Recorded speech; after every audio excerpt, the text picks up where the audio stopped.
Last week, I talked about what it was actually like working inside management consulting and how the reality of the industry felt very different from the polished image that I initially saw from the outside. Because from the outside, consulting looks incredibly prestigious. The firms are selective, the salaries are high, everyone's flying around in suits, staying at luxury hotels, and consulting for Fortune 500 companies. But once I was actually working there, I started realizing how much of consulting culture quietly revolved around internal politics, social optics, and relationship management. Who liked you mattered. Who mentored you mattered. Who was willing to advocate for you behind closed doors mattered. And I also talked about what I called the boys' club as a social infrastructure. Because although nobody explicitly says,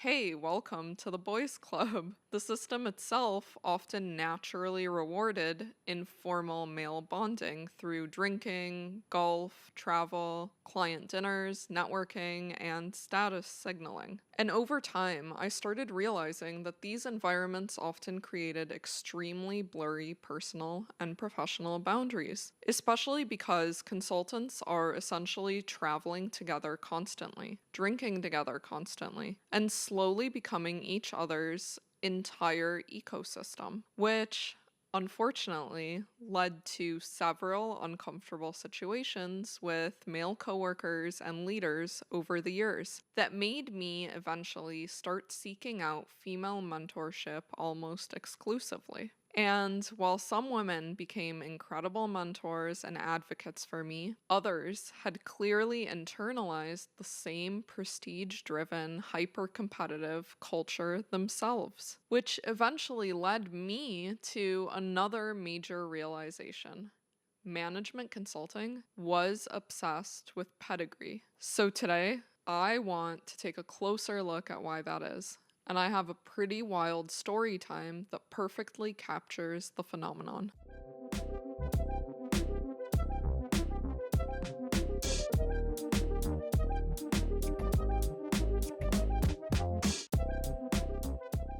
So this story takes place towards the beginning of the end of my consulting career. I didn't know it at the time, but this situation would eventually become one of the major things that pushed me to seriously consider an entire different career path. At this point, I had already spent about 6 years working in management consulting and had gone through multiple promotions. I was now leading projects within a very niche area that I had carved out for myself, and I was only one promotion away from the senior director level. By now, I really felt like I had figured out a lot of things. I was now working at a more prestigious strategy firm. I had several strong mentors in leadership, and I had built a pretty extensive internal network across the company. And because my area of expertise had become so specialized internally, I actually didn't struggle getting staffed onto projects anymore. If anything, I had the opposite problem. I struggled finding gaps between projects where I could actually take time off. And around this time, a new managing director joined the firm. Technically, he wasn't directly part of my practice area, but he worked very closely with our teams and frequently staffed people from my group onto his projects. And according to him, let's call him Kyle, he was also a subject matter expert in the exact same niche area that I specialized in. So honestly, at first, I was excited because over the years, many of the really strong leaders who had originally trained me in this space had either retired or left consulting entirely, which meant there were very few people left internally who actually understood this type of financial analysis deeply. So when Kyle arrived claiming expertise in the space, I genuinely thought, amazing. Finally, someone else who understands this work. I figured he would probably become another strong advocate for my promotion, he would help grow the practice, and maybe even relieve some of the insane workload pressure I had been carrying for years. Unfortunately, that is not what happened. It was the last week of August in 2023, and I was on my first real vacation in a very long time. In fact, it had been so long since my previous vacation that I had accumulated too many unused PTO days and was basically told I needed to start using them because they wouldn't all roll over into the next year. Which honestly says a lot about consulting culture by itself. So I decided to spend some time in San Diego. And I specifically remember laying out in the sun at Marine Street Beach. And if you know how beautiful that beach is. I had fully logged out of my Teams on my phone. I logged out of my work email, everything. I was absolutely determined not to let work interrupt this trip. And honestly, for the first time in a while, I felt relaxed. And then I suddenly got a text message from an unknown number asking, "How's your vacation going?" Who could this even be? I had absolutely no idea. I didn't recognize the area code, and honestly, looking back now, I probably shouldn't have responded at all. But I did. Because my immediate thought was like, okay, this has to be someone I know if they know that I'm on vacation. And then another possibility crossed my mind. One of my old roommates from years earlier had recently messaged me on Instagram saying she had moved to San Diego. So I started thinking, like, wait, maybe this is her texting me from a new number. I mean, San Diego isn't that big, and Marine Street Beach is a pretty popular local spot, so I text back, "Vacation is going well. Who is this? I don't think I have your number saved." And you guessed it was Kyle. Apparently, he had tried messaging me on Teams and emailing me, but because I had fully logged out and set an out-of-office message saying I would be unavailable until a certain date, he had gone into the internal company database, pulled my personal cell phone number, and texted me directly, while fully knowing I was on vacation. And honestly, looking back now, after stepping away from consulting, the boundary violations in that industry were genuinely insane. Because at the time, behavior like this was weirdly normalized. Managing directors often acted like everything was due yesterday. PowerPoint presentations were treated like matters of life and death, and immediately appeasing the client at all costs was considered absolutely critical. Because optics, of course. So he responds by being like, "It's Kyle. I wasn't able to reach you on Teams or via email, and it's something very time critical." Like, seriously? What could possibly be so urgent, Kyle? Then he starts calling me, and at first I ignored it, but then he called again and again. And by the third call, I honestly felt cornered into answering, because at that point, he knew I had my phone nearby since I had already responded to the text. And yes, I know what a normal, healthy person would probably say. "Dina, you're on vacation.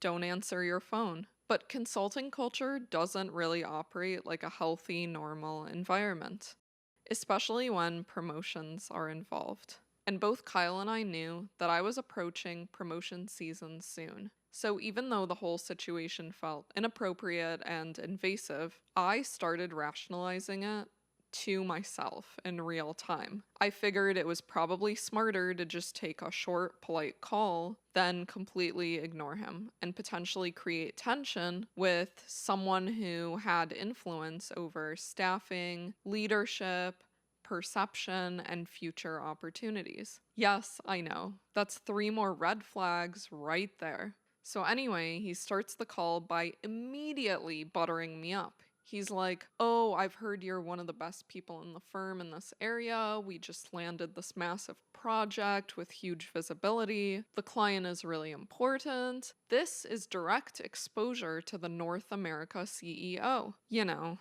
classic consulting flattery.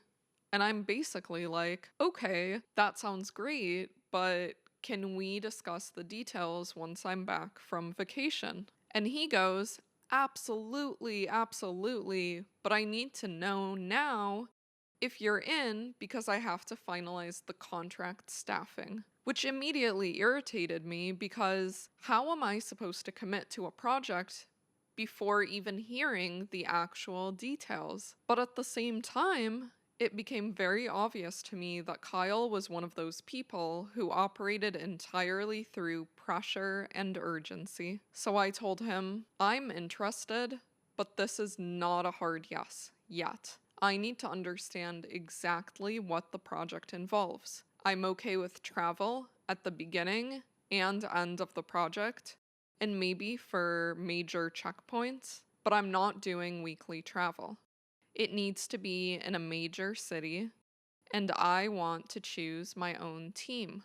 Those are my non-negotiables. And I know that probably sounds demanding to people outside of consulting. This was the only way certain leaders knew how to operate. By that point in my career, I had learned exactly what conditions I needed in order to do good work without completely destroying my quality of life. And I had already proven myself over and over again within my practice. So I wasn't willing to just blindly say yes to whatever chaos someone wanted to throw at me anymore. And immediately he goes, yes, yes, of course, totally reasonable. We can figure all of that out when you're back. Then he pauses and goes, so remind me, your out of office says you're back in 8 days? And I just responded, my plans haven't changed.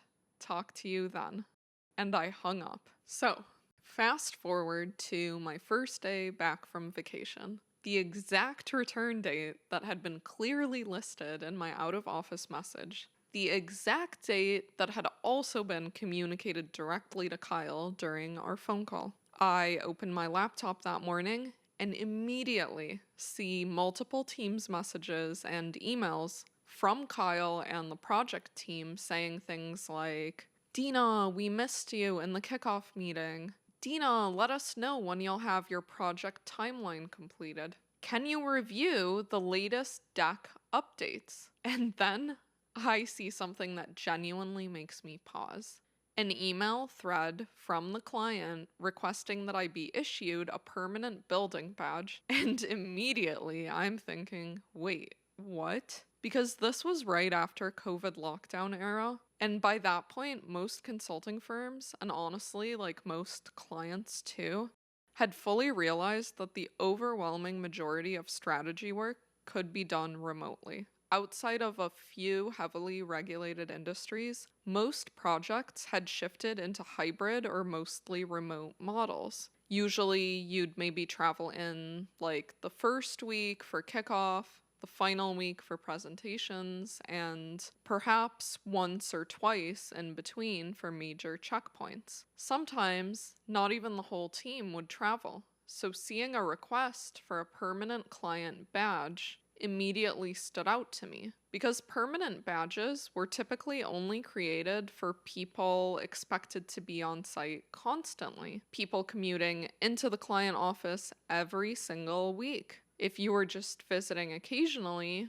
you'd simply get a temporary visitor badge at the front desk when you arrived. So at that moment, I started realizing Kyle had already staffed me onto the project exactly the way he wanted, despite everything we had discussed on that phone call. So I go to schedule a call with Kyle to figure out what's going on.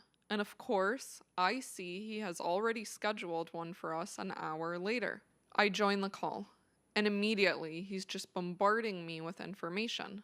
His communication style was incredibly chaotic. He's jumping between topics, throwing out acronyms, talking over himself, mentioning deliverables, timelines, client politics, and above all else, he wants to know whether I'll be on site at the client site later that afternoon. Like, excuse me, are you joking? But at this point, this was not my first rodeo. It became immediately obvious to me that Kyle was desperate to get this project staffed and operational because he was brand new to the firm and clearly wanted to impress leadership and the client as quickly as possible. And I also realized something else. He had already told the client that I would be leading the financial strategy workstream, which meant he had actually given me more leverage than he realized. Because now it would look bad for him if I suddenly pulled out or pushed back hard on the staffing structure. So I basically interrupted him and said, "Hey, Kyle, slow down for a second. Let's start from the beginning.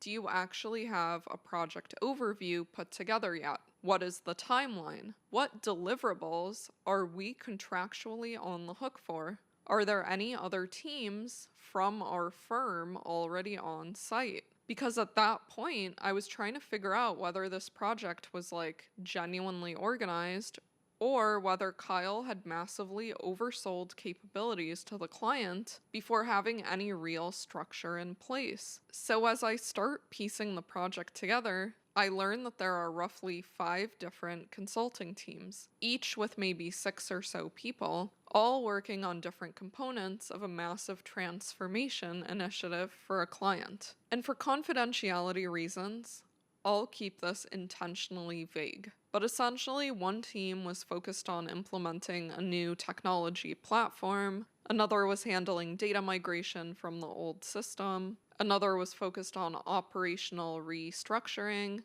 and staffing strategy, and so on and so forth. And all of those work streams would ultimately roll their financials into my team, meaning my team was responsible for evaluating the client's overall budget, their spend patterns, investment strategy, projected savings, and helping determine where money should be cut versus invested moving forward. So yes, this was absolutely a high visibility project, and objectively a very strong career opportunity. But at the same time, the obvious downside was I would now have to work closely with Kyle, someone who had already demonstrated poor boundaries, unnecessary urgency, and a pretty chaotic management style before the project had even officially started. So, while I'm on this call with him, I start messaging the managing director that I actually report to and trust. And they basically tell me, "Yeah, I've heard about the project. It's massive. There's a lot of visibility tied to it. This could be really good for you." But they also tell me to push hard for the conditions that I need. So that's exactly what I do. I tell Kyle I'll travel on site next week for kickoff. I'll bring a team of 4 people that I personally want to staff, and after that we'll operate remotely except for a checkpoint visit and the final presentation week. And immediately he agrees to everything, which honestly should have been another red flag. And because I had already learned to protect myself professionally by this point, I made sure to document the entire conversation in writing afterward. So later that day, I send him a detailed follow-up email summarizing the staffing structure, the travel expectations, the project approach, and exactly what we had verbally agreed to. And he enthusiastically replies, "Yes, that sounds great." So the following week, I show up on site exactly as promised with the team I had personally selected.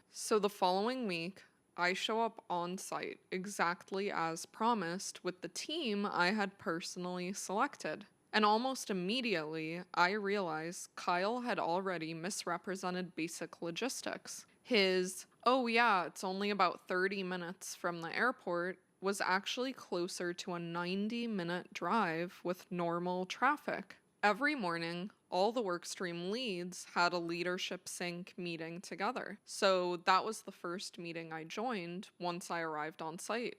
And during introductions, I did the normal corporate routine: name, position, practice, home office location, a few polite comments about, being excited to work together, very standard stuff. And immediately after I finish introducing myself, Kyle jumps in and goes, "Yes, everyone, this is Dina. Let's welcome her aboard. Better late than never." And I just remember sitting there thinking, seriously? Like, this man was so immature that he needed to squeeze in a passive-aggressive jab in front of the entire leadership group because I dared to return from my pre-approved vacation on the exact date I had communicated weeks earlier, I didn't let it bother me too much. Because as the week went on, I basically started getting along really well with the other workstream leads, especially one of the women, let's call her Marissa, who very quickly pulled me aside and basically told me, yeah, everyone here hates Kyle. And she specifically mentioned noticing the little jab he took at me during introductions. Meanwhile, my actual team was doing great. We were organized, we were getting our deliverables done, we were collaborating well with the other teams. Everything on our side was functioning smoothly. But throughout the entire week on site, it was strange that we never saw the actual client, because most of them were working remotely. And we also barely saw Kyle, which honestly left me wondering, why exactly are all of us physically here? And honestly, from that point forward, each week of the project just got progressively worse. Kyle was constantly nowhere to be found, but somehow would magically reappear whenever it was time to present our team's work to leadership or the client. And yes, to be fair, leadership and consulting often does present work on behalf of their teams.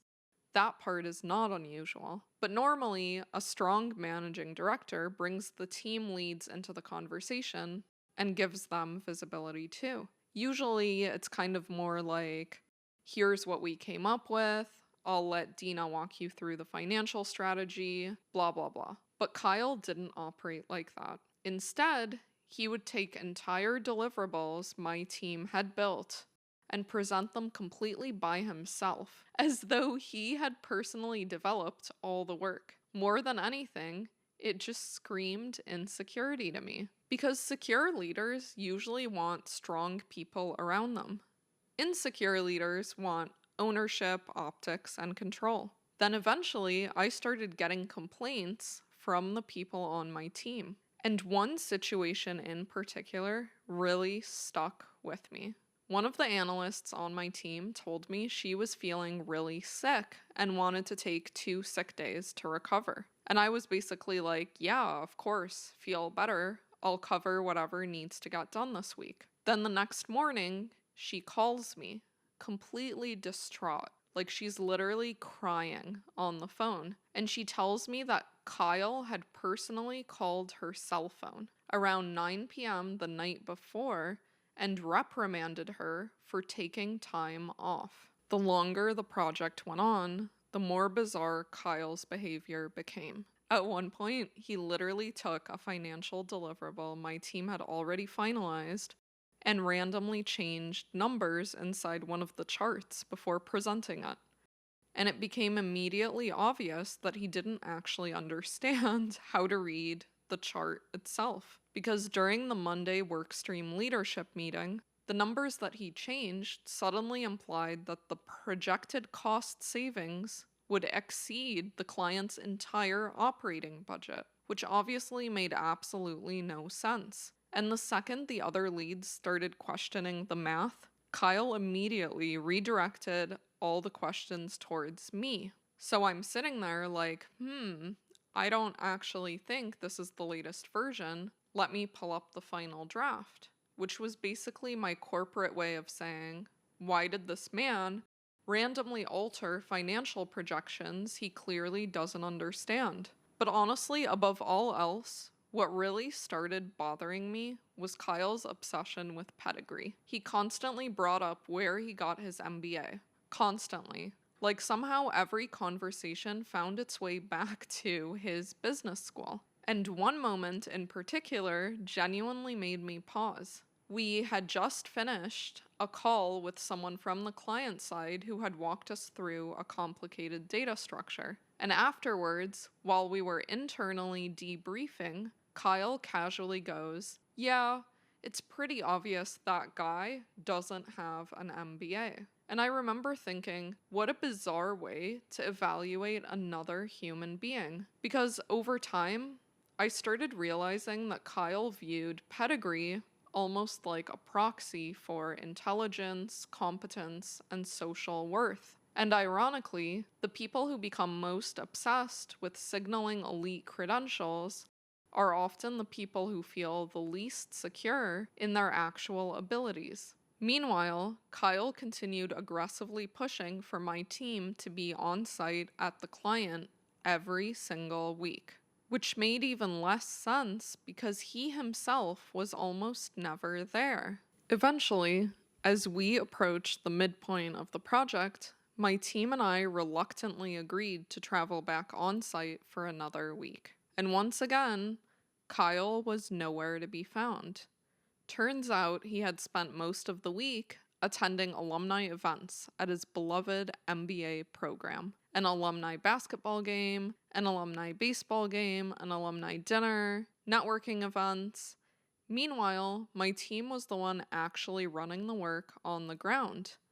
And at that point, I finally escalated my concerns to the managing director that I reported into. Then, suddenly, almost magically, Kyle appeared on site a couple days later, which made it pretty obvious someone higher up had spoken to him. Unfortunately, his presence only made the situation worse. Between randomly reprimanding junior analysts who were clearly intimidated by him, constantly name-dropping his MBA program, and actively corrupting our financial models because he didn't understand the data, I was honestly reaching my limit with Kyle. But the final straw came during one particular meeting on site. My team and I were all sitting together in a conference room reviewing the latest deliverable before presenting it out more broadly. And it's important to note that my team consisted of me, two other women who were both young and conventionally attractive, and one guy. And throughout the meeting, it became increasingly obvious that Kyle had absolutely no idea what was going on. He kept interrupting people, talking over explanations, making random comments that weren't even relevant. And at one point, I brought up that there was still a major portion of the client's budget data we hadn't received yet, which was obviously important because we literally could not finalize the financial projections without it. And Kyle immediately starts aggressively disagreeing with me, even though objectively, we still did not have the data. Then suddenly out of nowhere, he changes the subject entirely. And he goes, "So what should we name our team?" And I'm sitting there like, what? And he goes, "Well, all the other work streams have fun internal names, but we don't have one yet." Then one of the analysts jokingly suggests maybe the financiers or Mr. Monopoly or something kind of like that since we work on the money side. And then Kyle looks around the room at me and at the two other women and says, "What about Kyle's Angels?" And I swear the entire room just went silent for a second. And honestly, that was the moment I finally snapped. I looked around the room and realized this man was making everyone deeply uncomfortable. He had no idea what was going on operationally, and somehow he still felt entitled to sexualize and belittle the team while actively sabotaging the work. So I calmly asked the rest of the team to step out and continue working on the deliverable somewhere else. And once the room cleared out, I told Kyle directly that comment was completely inappropriate.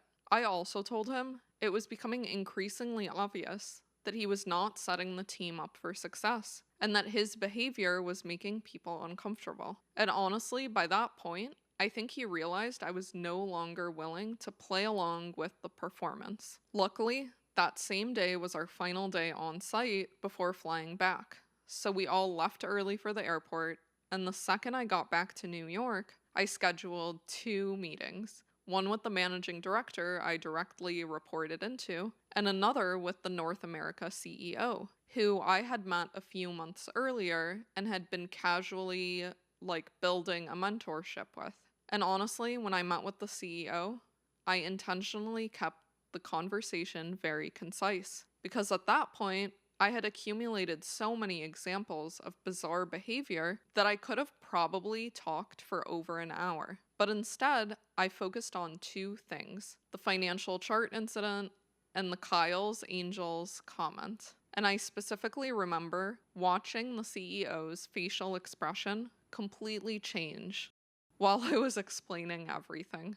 His eyes literally widened and like bulged out of his head. And then he goes, and I quote, "If someone said that to my daughter, who's around your age and also works in corporate, I would have encouraged her to pick up a pencil and stab him." At that point, there were only about 5 weeks left on the project. And pretty quickly, the managing director I reported into made it very clear to Kyle that my team would now be working fully remotely for the remainder of the engagement, while leadership handled the situation internally, which honestly was already a huge relief.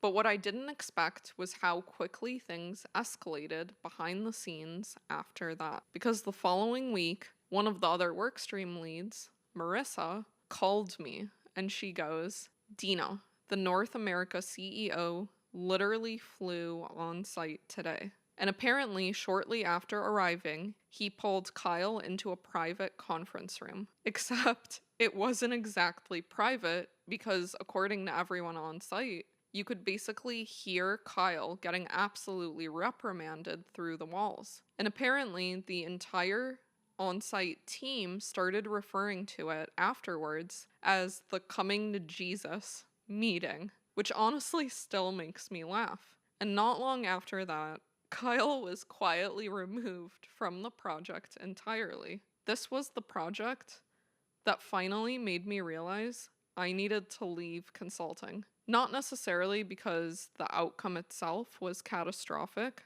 Ironically, things technically worked out in my favor. Leadership believed me, Kyle was eventually removed from the project, my team was protected in the end. But the experience fundamentally changed the way I viewed the industry. I hated that it required escalating things all the way to the North America CEO just for obvious problems to finally be taken seriously. I hated that someone so deeply insecure, disorganized, and inappropriate had been elevated into leadership in the first place.